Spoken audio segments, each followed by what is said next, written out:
New Scotland Yard, synonymous with excellence in crime solving, recognised as a world leader in murder investigation. Every year, New Scotland Yard's experienced detectives unravel the twisted truth from the tragedies that unfold across the bustling capital city of London. Uncovering evidence that nails the guilty beyond all reasonable doubt takes time, dedication and a forensic attention to detail. This is New Scotland Yard Files. A suburban street. A woman walks alone. A killer lies in wait.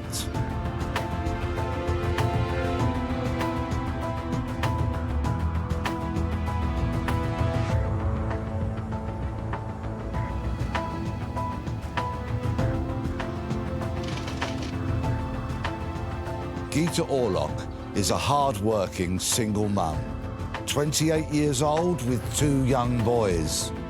On the 16th of November 2009, she was brutally attacked and left bleeding to death.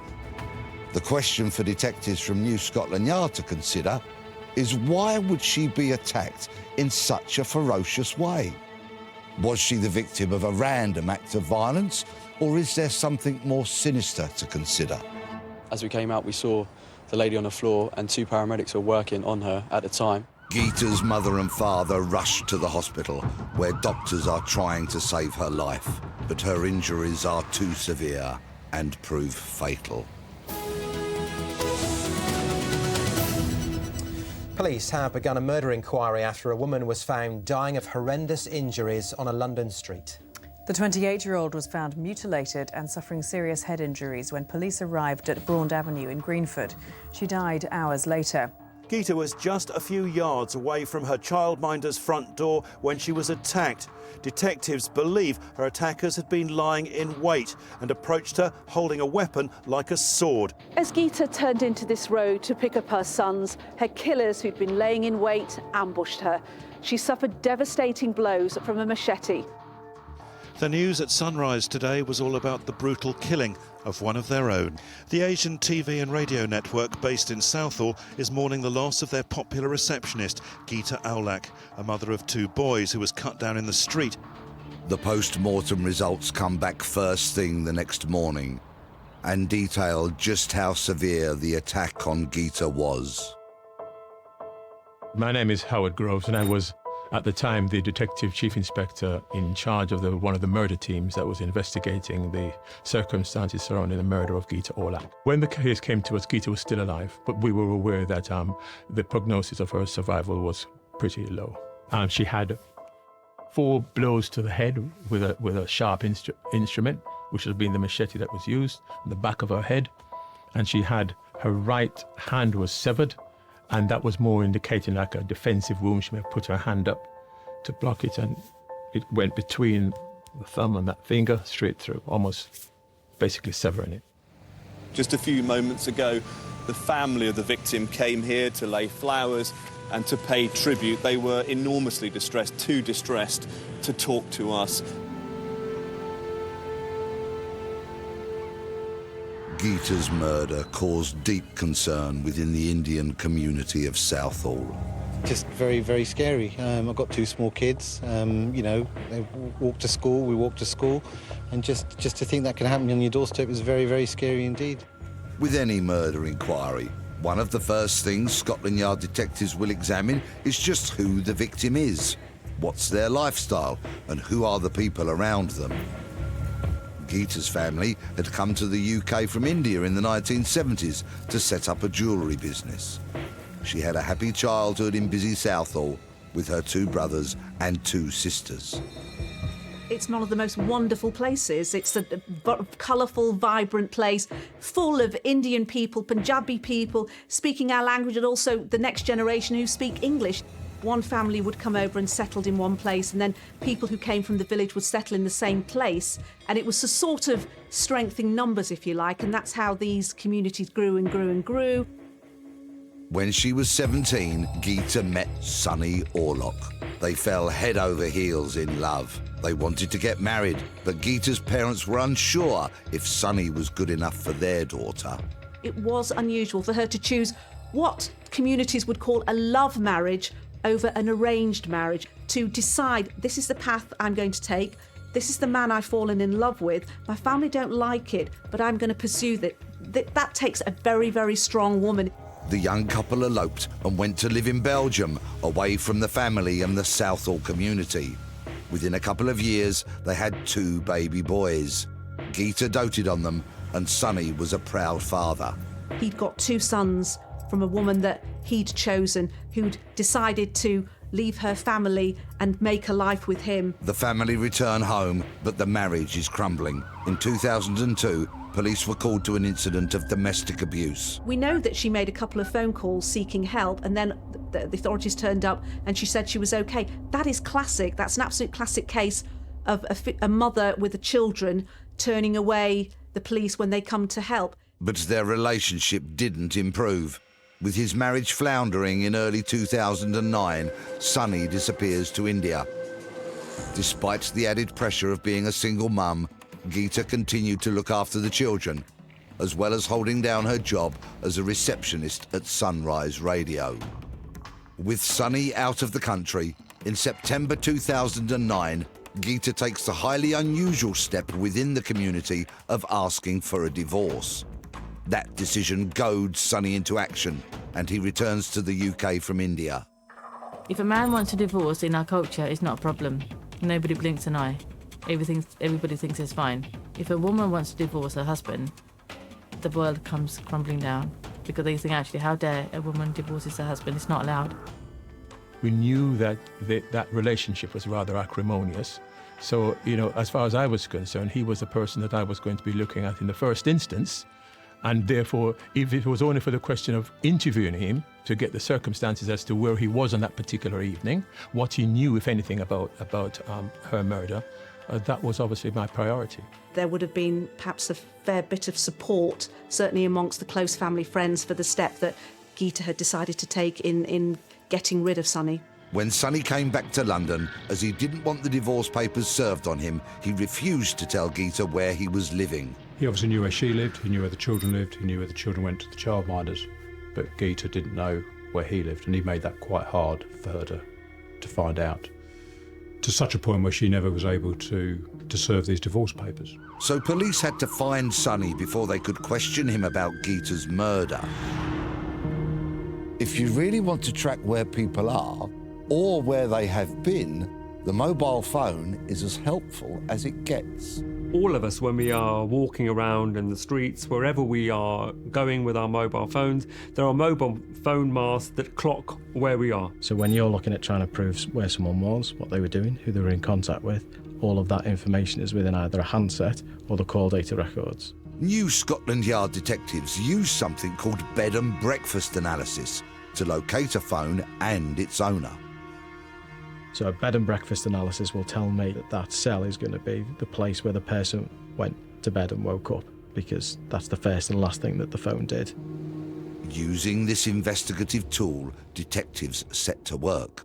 And after a night of intensive research, they have a fix on Sunny Aulakh at a shared house.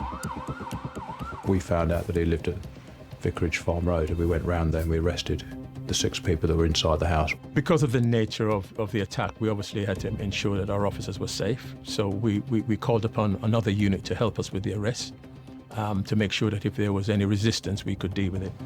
5 of the 6 men arrested at the house are released, but one is identified as the man they are looking for, Sunny Aulakh. Armed police arrested 6 men, including her estranged husband, most of them at this address in Heston, where forensic experts are still at work. The murder weapon hasn't been recovered. Geeta's home in Greenford is deserted as her children are now being cared for at a secret location. With Sunny in custody, the detectives are now looking to find out if he was involved in his wife's murder. Colleagues at Geeta's workplace, Sunrise Radio, follow the story closely. The top stories this afternoon: police hunting the killer of a mother of 2 left dying in the street, have questioned her estranged husband in connection with the murder. Some of the questions that we wanted to ask him, and they would be around his relationship with Geeta, when the last time he saw her, what his movements were on the day in question, and even his movements days before then. Sonny Aulakh, the man police wanted to question in connection with his wife Geeta's murder, provides surprising answers to their questions. He was nowhere near the scene of the attack.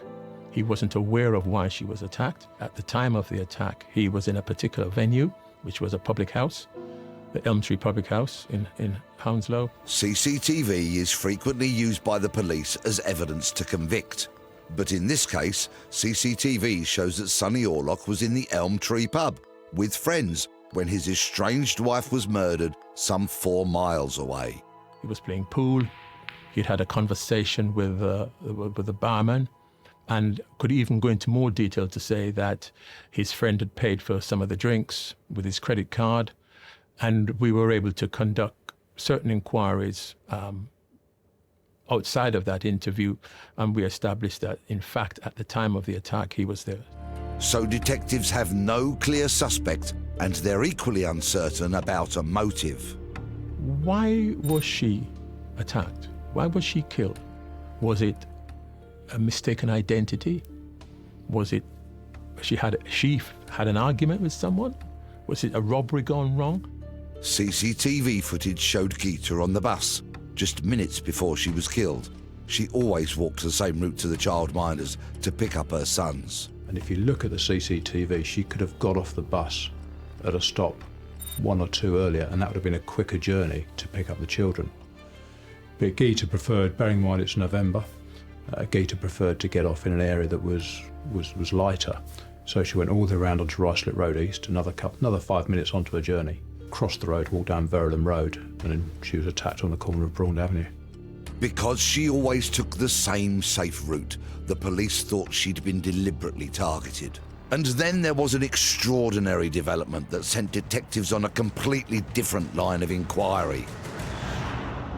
And it started when a 30-year-old man walked into Southall police station.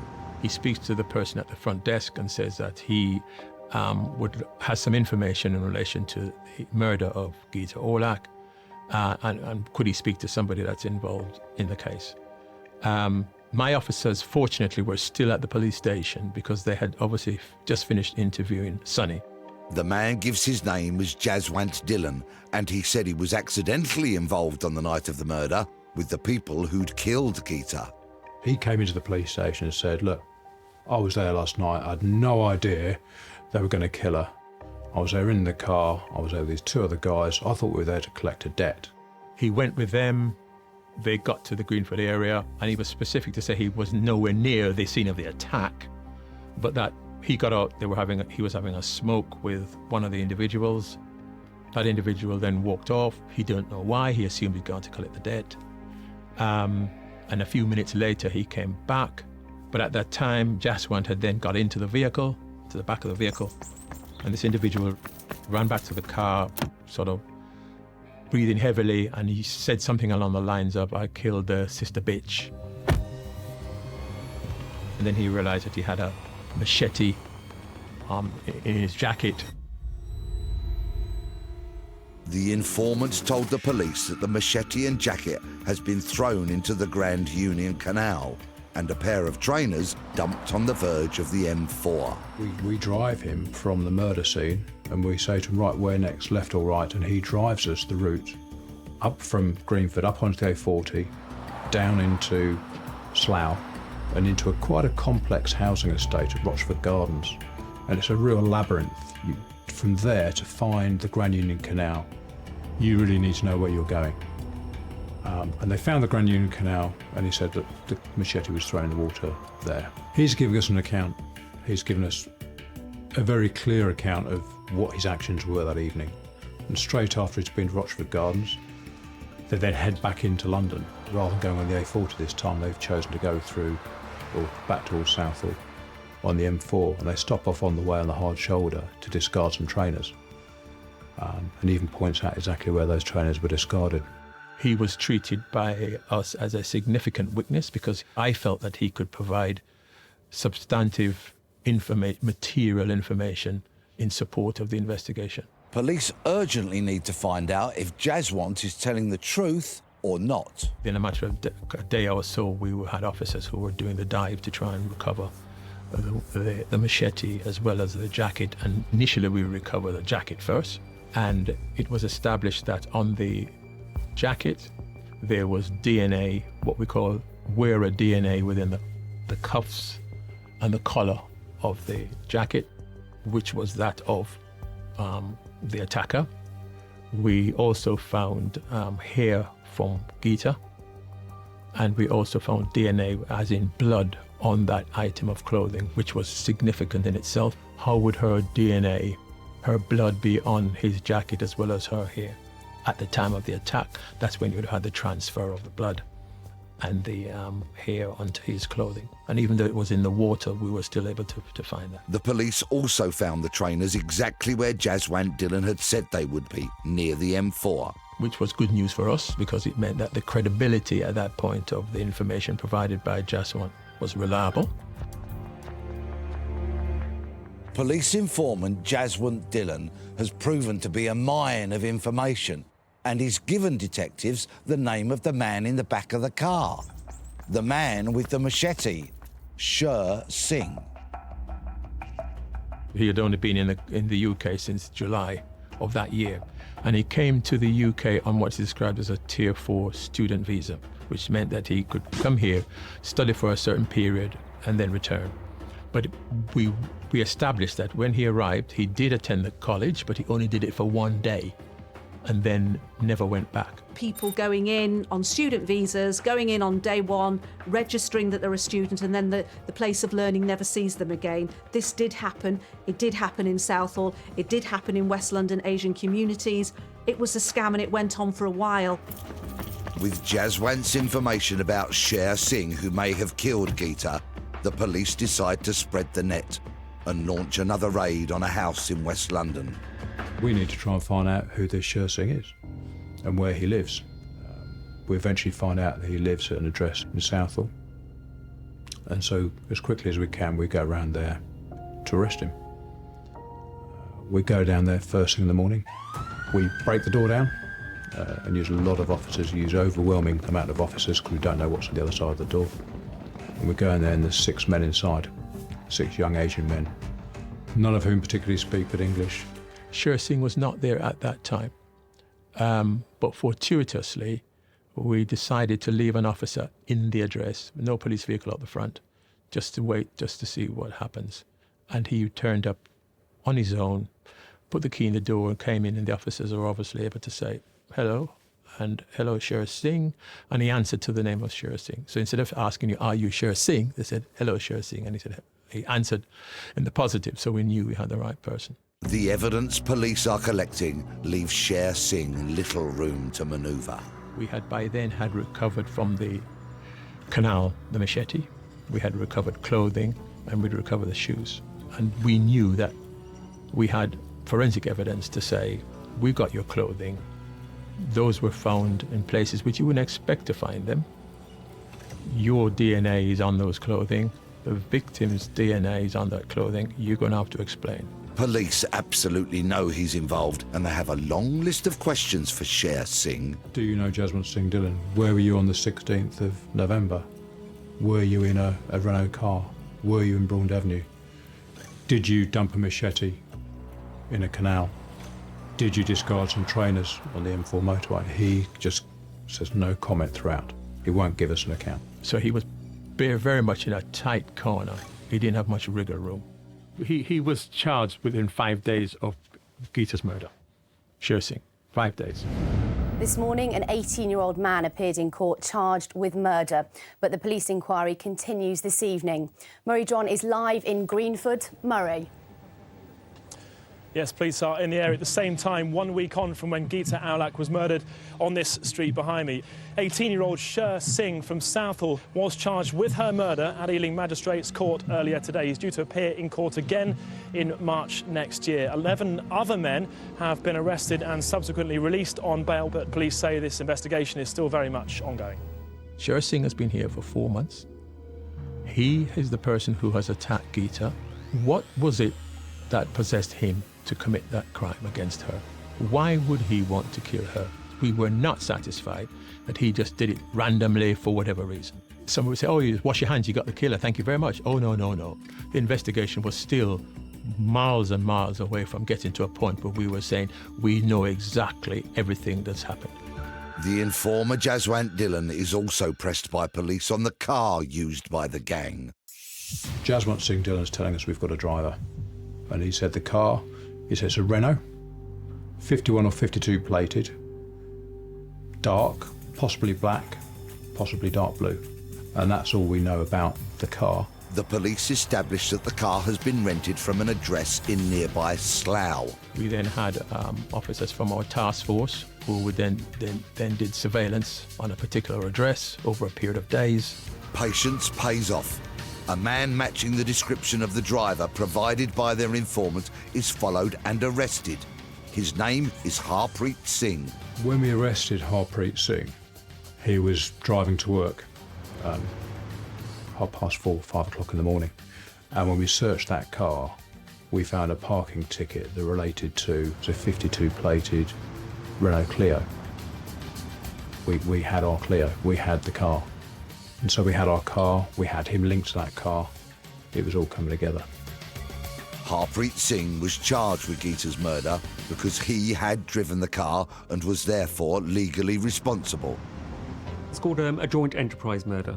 And what that means is that all the people involved, even if they weren't actually the ones who carried out the act, are equally culpable for the crime because they knew that this crime was going to take place. And so you could have, let's say, for example, a gang of people together, and only one of that gang is actually the one who did the stabbing or the shooting. But because all the other people involved with the crime knew that was going to actually happen and went along with it, they are equally culpable and equally guilty of the crime. So that was two of the protagonists that were charged. Based on Jaswant's information, they had the man who actually killed Geeta and the driver of the car, Harpreet Singh. But what was puzzling the detectives was the motive for killing her.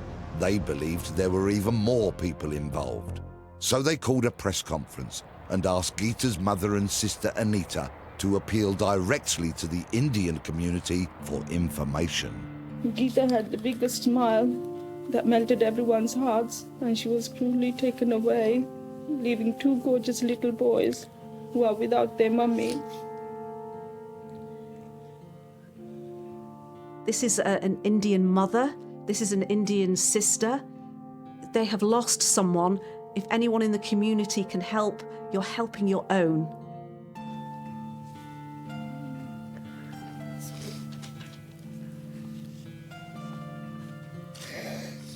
Listening to them asking for their mummy breaks our hearts. And finding the words to tell them that their mother is no more. Words cannot describe. When one of Geeta's boys asked where is mummy, I told him that she is the brightest star in the sky now. Making that public appeal gave us that opportunity to ask the public if there's any information that they had that they could give us to assist. We want justice for Geeta. You know, the police are doing a great job, but we need more people to come forward and help. And we were saying, no matter how small that information or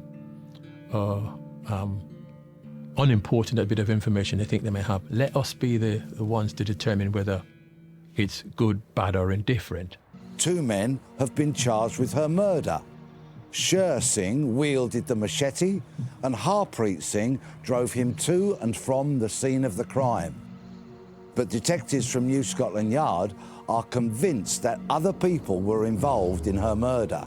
Since her death, police have been working on the theory that a plot was hatched by one man to murder Geeta, and he had brought others into his conspiracy. Detectives are continuing to investigate multiple lines of inquiry, but for Geeta's distraught family, the time has come for her funeral. Overcome with grief, Geeta Aulakh's mother leaves the family home this morning. It was a chance for those that knew her to say their last goodbyes to a much-loved mother, sister and daughter. Following every clue they have, the police come up with a surprising connection. We managed to gain some footage of a wedding video. And in that footage, they found a clip of Sher Singh at a wedding in India where Sunny was. And it showed Sher Singh dancing with Sunny as well as Sunny's mother. It's a crucial moment for police. This footage connects the machete killer Sher Singh to Sunny, Geeta's estranged husband. And we then worked out also that they were in the same region of Punjab. They were, I think their families were living about a mile apart. So that was a link now between Sher Singh and Sunny, that they were close friends. Sher Singh came to the country in July. The murder was committed some 4 months later. The fact that Sher Singh and Sunny knew each other reopens detectives' interest in Geeta's husband, even though he has an alibi that places him in the pub at the exact moment his estranged wife was killed. It's the ABC of the detective world. Accept nothing, believe nobody, challenge everything, and that's what we do. Using this new information and calling on all their resources, the police discover that Sunny had become obsessed with the idea that his wife was having an affair. There was one incident where she was in India with a friend of hers, and Sunny was alleging that she was having a relationship, or at the time when he rang her, that she was probably with a boyfriend. And so Geeta handed the phone to a friend that was with her and said, you know, I'm with her, she's not with a boyfriend. And he was still trying to tell the friend that she was having a relationship. And he said, words to the effect, I'll kill the boyfriend and then I'll kill Geeta.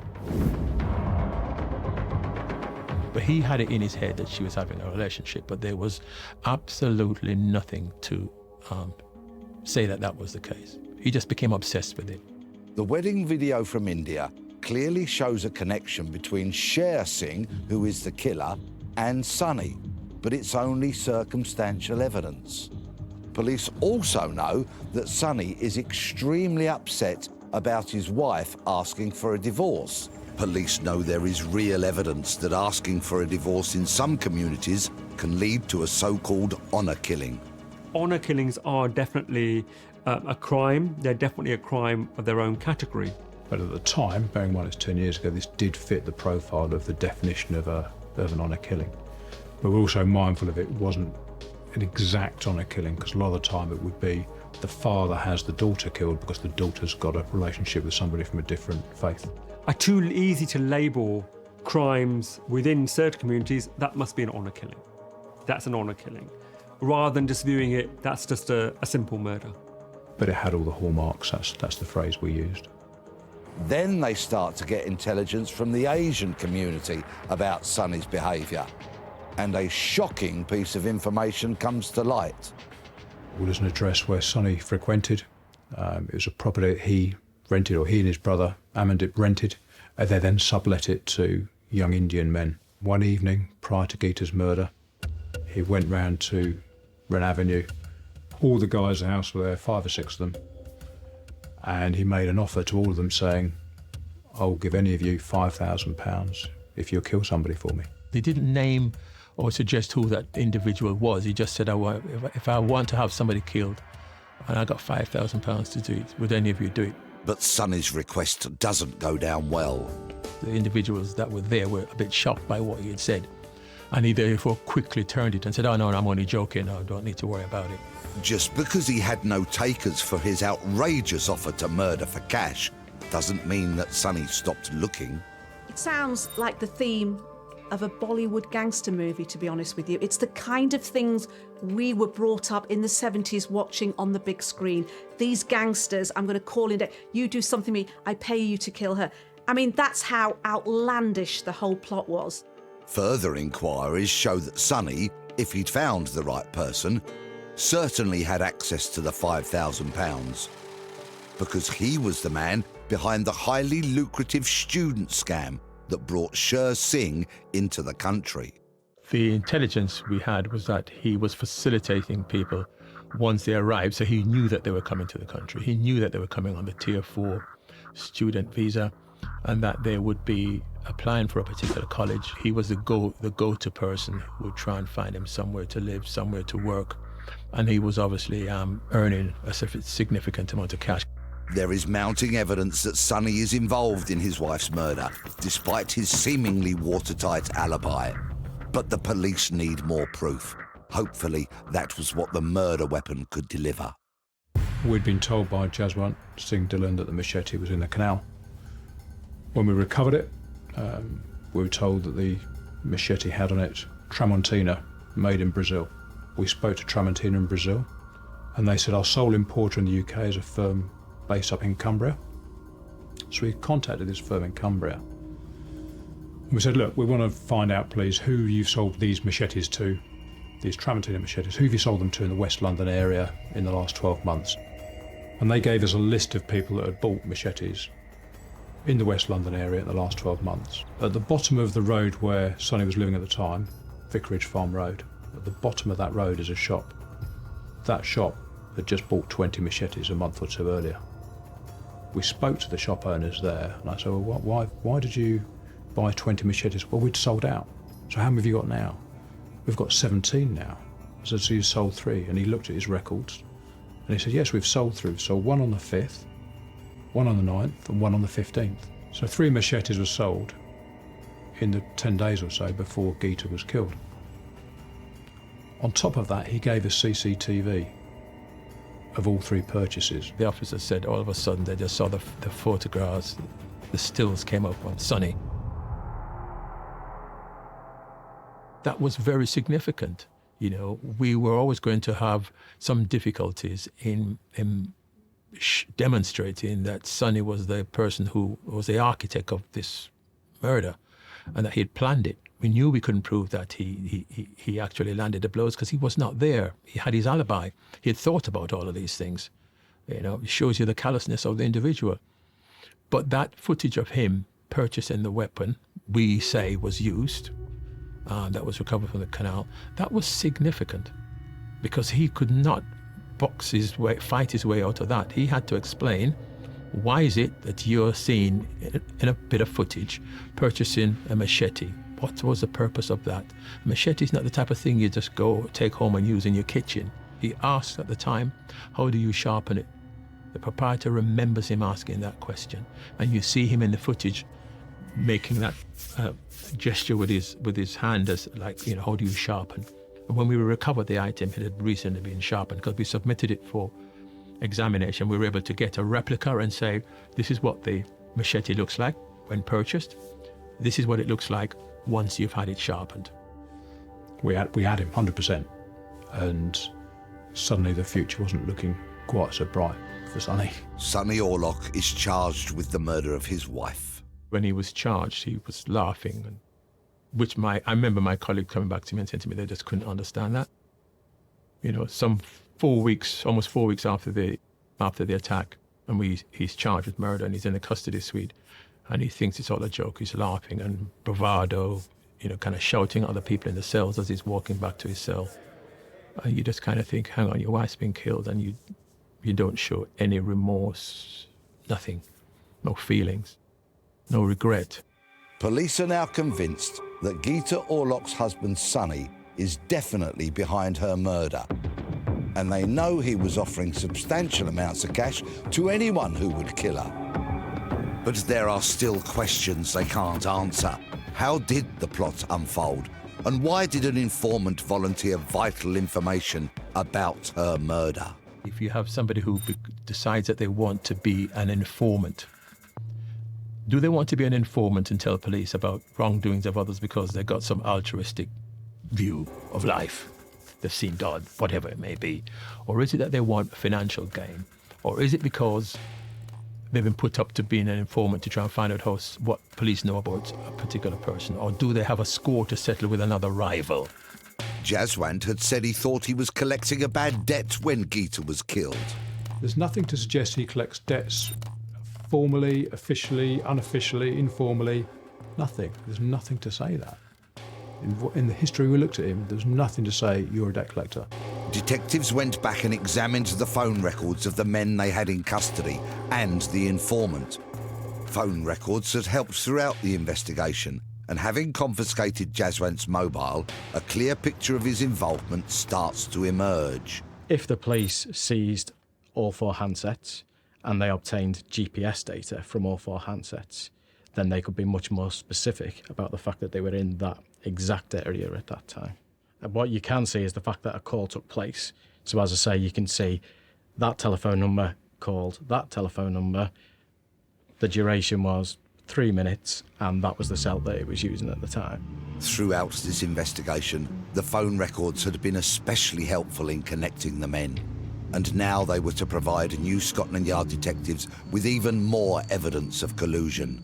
The mobile technology showed that all the men were involved in a conspiratorial plot. It was a few days before, we've got all of them in the evening, pinging off this mast close to where Geeta was ultimately killed a few days later. That was a dry run, a recce, a look at the area. You got GPS data from all 4, you'd be able to literally pinpoint all 4 of them together at the time.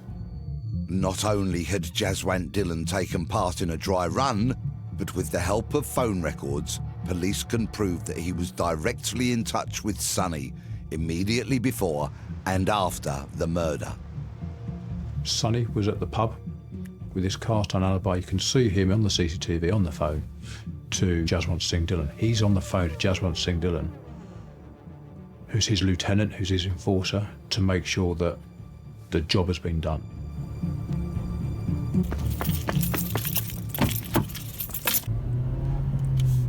Jaswant's story that he was inadvertently involved and didn't know what was happening has fallen to pieces.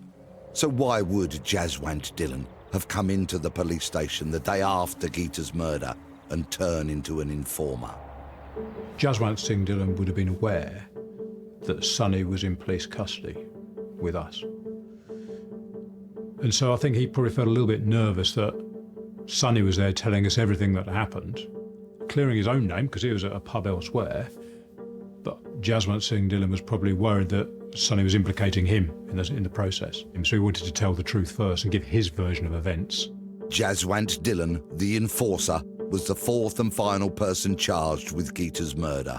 He probably worked on the assumption that if you're an informer, you may get some sort of protection, and that if you cooperate with the police inquiry and provide them with information, that you might receive a letter sentence when you go to court.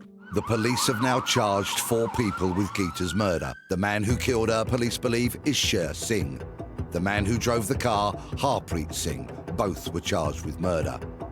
As was Sonny Aulakh, her husband, who masterminded her death, covering his tracks by orchestrating an alibi in a pub to throw police off the scent.